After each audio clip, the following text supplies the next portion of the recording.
पुण्याच्या काही भागाचा पाणीपुरवठा गुरुवारी बंद असणार। शुक्रवारी कमी दाबानं आणि उशिरा पाणीपुरवठा केला जाणार। महापालिकेच्या पाणीपुरवठा विभागाची माहिती। पुण्यासह परिसरामध्ये पुढील 3 दिवस उन्हाचा चटका वाढण्याची शक्यता।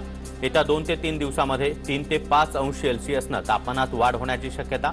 सोमवारी शहरातील तापमान 31 अंश सेल्सिअसवर।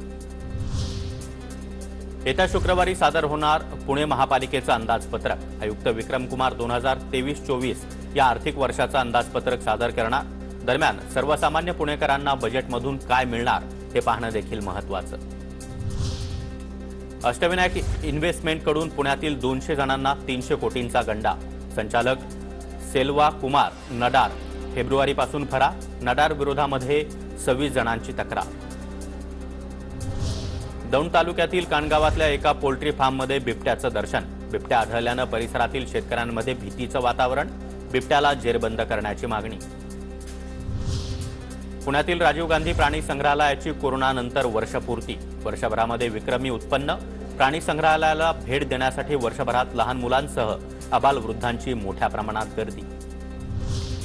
बारामती तालुक्यामध्ये काटेवाडी इथं पालखी मार्गात येणारी इमारत उचलून 9 फूट मागे घेतली। हरियाणा येथील कन्स्ट्रक्शन कंपनीला इमारत मागे घेण्यासाठी 10 लाखांचा खर्च।